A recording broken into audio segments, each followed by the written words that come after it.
All right, guys, we're back after a little bit of a break, and today we're getting ready to get started on a new era, one that I really enjoy. It's pretty exciting, and it brings us into the modern age. So today we are talking about industrialization and big business. This era that we typically refer to, or you'll often hear referred to, as the Gilded Age. Now, the Gilded Age is between about 1870 and 1900, and it's this period of time where business is really growing. I mean, growing in ways that it has never grown before. It is on the backs of new inventions and innovation, new technologies, and new processes that are all combining in order to allow huge leaps forward in the business and industrial and manufacturing world. And it's good for our economy, it's good for jobs. There's all sorts of really good things that go along with this. There's also some bad things that go along with this, and we'll see that here in a little bit. So before we get started, we have to understand that it really is building on the back of the market revolution that was kind of much earlier in the same century. Um, it's a continuation of that, really. We see the factory system is in full swing, and we're bringing all the parts of production under one roof in order to become much more efficient, time saving, lowering cost, all that kind of stuff. And it's in large part due to Eli Whitney and his invention of interchangeable parts. So, this is really an interesting time that we're going to see. Before we get into the business side of things, let's take a look at inventors and some of their innovations because this plays a big role both then and today, right? We're going to see inventors like Thomas Edison. He is the big dog. Now, there's debate on this, him and Nikola Tesla, but the reality is, I put Edison as 1A because the guy was enormously successful, both in terms of inventing, but also economically. He is going to create all sorts of things that are really useful, applicable in their day and age, that move the ball forward, that give us progress in that time. What we're going to see is he's going to create things like the commercially viable light bulb. He's not the inventor of the light bulb, but he's the inventor of one that was actually useful. At that time, light bulbs lasted about, like, I don't know, 12 minutes, and nobody's got the time or money to change a light bulb every 12 minutes. So he created one that was much more long lasting and therefore more commercially viable. Also, things like the motion picture and television industries are built upon technologies that he created for creating and capturing movement on film. Things like the music industry that we all love, right? Recorded music. Up until this point, you had to go and hear music live. But he's creating technologies to both capture, record, and play back music. So entire industries spring to life on the backs of his inventions. We're also going to see things like the very first stock ticker to keep track of stock prices and sales and those sorts of things, which really don't seem like a big deal, but are very, very important in that economic day and age. They called him the Wizard of Menlo Park because he had this huge facility in Menlo Park, New Jersey, and he brought together all sorts of the best minds of the day. He brought together engineers with chemists, with physicists, with I mean, you name it, all types of inventive minds, and they set to work on specific problems. So if he saw an opportunity to create something that was more efficient, he'd set a group of people that he thought were well suited towards that area, and they'd come up with a solution. Or if businesses would come to him and say, "Hey, we need something to fill this need," then they would be able to create it. Now they patent it and then they sell the product to different industries. He held over 1,000 patents. That is incredible. That's absolutely incredible. Now, he was big in terms of electricity. He was ruthless to his competitors, and there were a lot of different controversial things about Edison, but he's really a very important figure. The next guy that we take a look at is Nikola Tesla, also very important.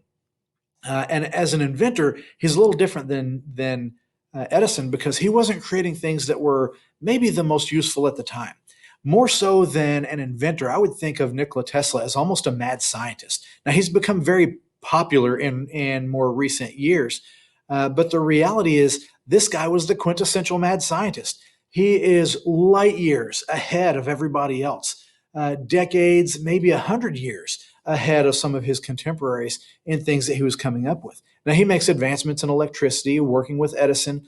He created and pushed for the system of alternating current, which is much safer than the direct current that Edison was using. But he's going to make advancements in radio and electricity and wireless transmission and things that really were so far ahead of their time that many people looked at it as almost science fiction. This is not even possible. And at the time, it wasn't. But the ideas that he had many years later are going to come to fruition, and other people are going to discover that, yes, he was right all along. A lot of the wireless technology that we have today is built upon some of the things that Nikola Tesla was working on. Now, again, a little bit of a mad scientist. He was enamored of his own brilliance and burned down a number of his facilities and kind of pushed everybody away. So really kind of an eccentric person. The next guy that we look at looks like Santa Claus here. We've got Alexander Graham Bell, and he is the inventor and patent holder of the telephone. He was actually working on ways to help his deaf wife be able to hear. Hearing aids and sound amplification and those sorts of things. But what he comes up with is a telephone, and he discovers that, hey, this may have some other commercial uses, both in personal homes, but certainly for business. Speed of communication and the immediacy of information is really something that's going to be powerful and important for businesses. And so that's what we see. He's going to found a number of companies on the telephone technology. He's going to create the systems on which telephones work and operate. So really another very important step forward. All right, so that is it for the inventors. Now we're taking a look at some of the industries. And what we'll see is that we've got a few big ones: power, steel, and transportation. They become very big business, whether it's steam, engines, coal, oil, or transportation. If you were involved in any aspect of any of those are the businesses that power the United States, that power our economy. So let's first take a look at steel. Henry Bessemer comes up with a new process. You see, steel has been around for a while, but it's very expensive to produce. It's very time consuming to produce, and it's just hard. But with Henry Bessemer's new process, known as the Bessemer process, steel becomes a lot cheaper and faster to make and more efficient, and it actually becomes a little bit stronger. So once that is well implemented, the United States is situated, because we have all the components of steel, the carbon, the iron, the different little particles that go into making the steel alloy, are found in abundance here. Once we implement the Bessemer process, we can produce steel faster than anybody else and at a cheaper price. What that means is that we can now build taller buildings, larger ships, more railroads, and bigger bridges and buildings. So all that to be said, let me show you this picture real quick. This is the Brooklyn Bridge, and it connects Brooklyn with Manhattan. These were kind of two separate cities at the time, and they were developing independently, but because the only way to get from one to the other was by ferry or by boat. Now that they're connected by bridge, which, by the way, you can still walk across today, it's a beautiful walk, but they are connected in ways that allow you to live in one and work in the other and move back and forth fairly seamlessly. It means that now they can develop as more of a cohesive unit. It connects the world. It makes it a smaller place, right? Really is a good thing in terms of transportation. Now, the other thing that you'll see here are some of the beginnings of the Manhattan skyline, right? Some of these early skyscrapers. And the nice thing about that is it allows cities to grow up instead of just out. With wood, if you're building with wood, you can build 2-3 stories tall before normal wood construction becomes unstable. If you're building with iron, you can build 4, maybe 5 stories tall before it becomes structurally unsound. But with steel, you can build, well, we really don't know yet, the tallest building in the world right now. And it's not because that's the limit. It's because that's as tall as we dare to build is in Dubai, and it's 160 stories tall. And so steel really allows for greater transportation, greater building. It allows for the modern cities. And we would not have modern cities the way we know them today without steel. The U.S. very quickly becomes the world's leading steel producer, producing upward of 90% of the world's steel. So where cities are developing all over the world, they're dependent upon our steel. That's huge for the American economy. The next thing we're going to look at is oil. Oil is discovered in Pennsylvania, Ohio, Texas, and a number of other states. And it's going to be refined primarily into kerosene. Kerosene is what people are going to use to heat their homes. It's a heating oil.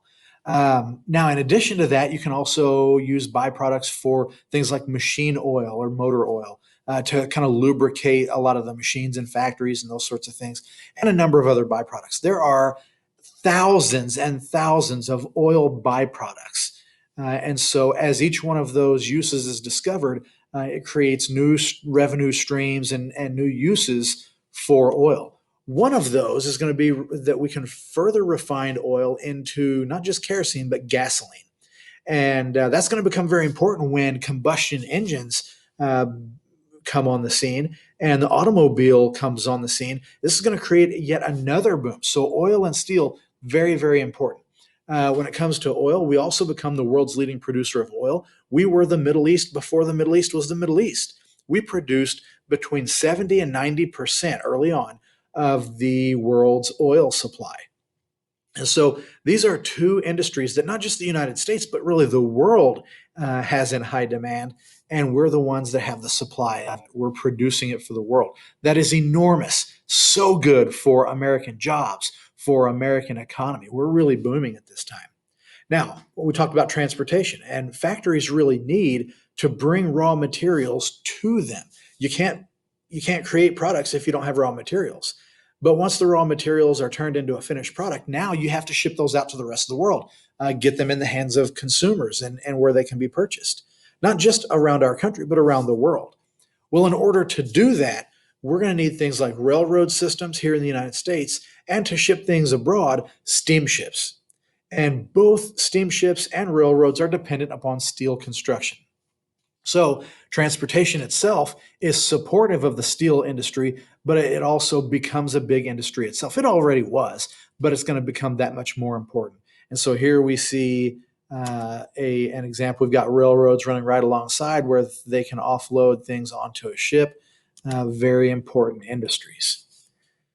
The other thing that we'll see is that companies begin to incorporate as a way to protect their business owners and partners, and when they sell stocks, they can raise revenue to expand or buy smaller companies and that sort of thing. So what you see is the New York Stock Exchange is going to be born. Wall Street becomes a thing using Edison's stock ticker, and this is the time that big business is really born. These businesses are growing so large that they needed a way to expand and create capital because they're now not just countrywide, but in many cases multinational. Big business becomes a major thing. And they do that in part using one of two different strategies, often, right? It's called vertical integration or horizontal integration. And I'm going to zoom in on this because I want you to see it's very important. Vertical integration means that you're purchasing companies at all levels of production, meaning you don't own all the cattle ranches or you don't own all the cooled warehouses, but you're purchasing all the company that does all of these things. When you do that, you are creating new revenue streams. You're cutting out the middleman for yourself, so you're lowering your cost. You're able to control every step of production so you can make it much more efficient. Now, what that means is that you own all the means of production from raw material to a finished product. In this case, the raw material being cattle and the finished product being things like leather shoes and steaks on my plate. Now, that's a good, smart way of doing things. It creates more competition and whatnot.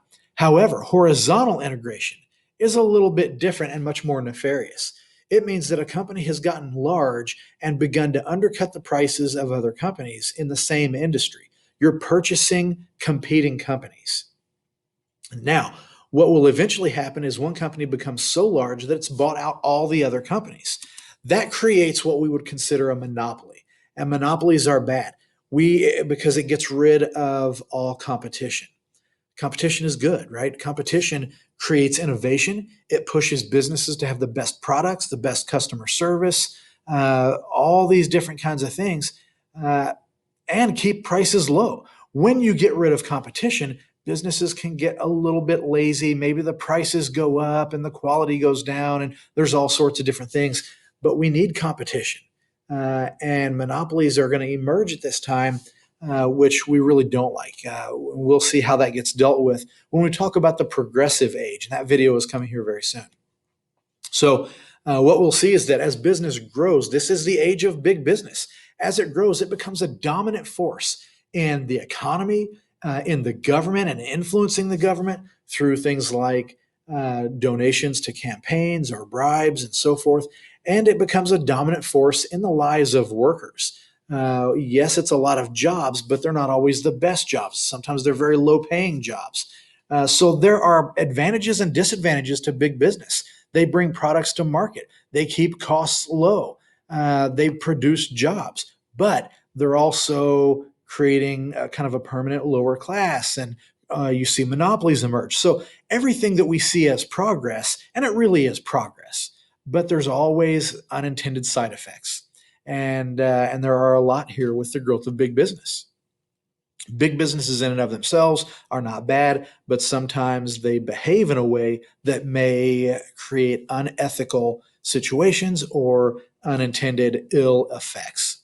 So, anyway, with that, that's kind of an introduction to the era of big business. Make sure that you subscribe. Please like the videos and leave me any comments. I'd love to hear from you.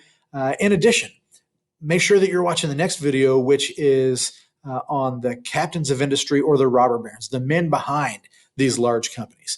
Thanks for watching, guys. We'll catch you next time.